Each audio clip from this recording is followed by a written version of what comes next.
I'm a poison cultivator. I've trained my body to be immune to every toxin out there. But the second the Marquise's household claimed me, the fake heiress served me a cup of blinding poison. My brother looked at me with pure contempt. Kept pushing me. Just drink it already. My parents smiled softly, saying it was a sweet gesture from my little sister. Even her fiancé looked anxious, scared I'd mess with his precious girl. I just smiled slightly, and downed the whole cup right then and there. From that point on, I played the role of a fully blind girl in that mansion. When my brother got humiliated, I acted like I saw nothing. When my own father had his limbs cut off right in front of me, I just kept sipping my tea like I was blind. Even when the fake heiress burned my mother alive, I didn't flinch. The day the household sent someone to bring me in, I was down in my poison cellar, watching a venomous snake and a scorpion go at each other. Whoever won, I'd eat, to keep building up my poison immunity. Whoever lost, I'd save, to practice my antidote techniques. After 10 years of this, I was fully immune to every known poison. One drop of my blood alone could kill a grown man. But my master still said, I wasn't quite a top-tier poison cultivator yet. He said there were 3 levels of mastery: consuming, refining, and neutralizing. Sure, I could counter any poison, but I'd never faced the deadliest one in existence, so I still couldn't claim the top spot. Then the Marquis's household came knocking. My master stood there with his poison-ravaged hands behind his back, blackened and twisted beyond recognition. He stroked his beard and fixed me with those cloudy, blind eyes of his. The most deadly poison in the world isn't a substance. No amount of poison mastery beats the unpredictability of human nature. I've taught you everything I can.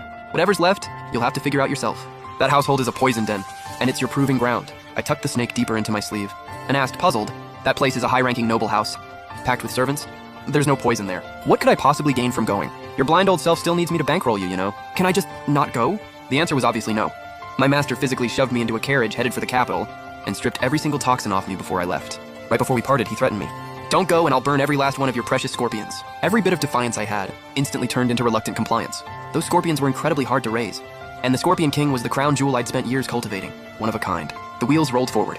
My master's figure shrank down until he looked like a sesame seed blown away by the wind. The wind howled past, swallowing my voice whole.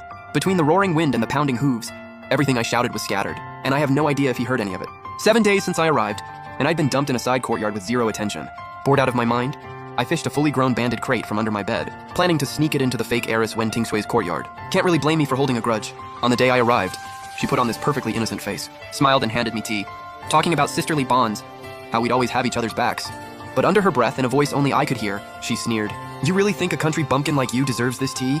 The next second, she accidentally spilled the whole cup on me, then started screaming about how much her hand hurt. It happened so fast I couldn't even react, and her hand was already red and scalded. I've worked with poison my whole life, and I live by one rule. If someone comes at you with poison, the only way to make them back off is to hit back harder. So when the whole household circled me, calling me vicious and cruel, saying I was pure evil, I calmly stood up, picked up the hot tea from the table, and threw it straight in Wen Tingsui's face. This time she was genuinely screaming in pain.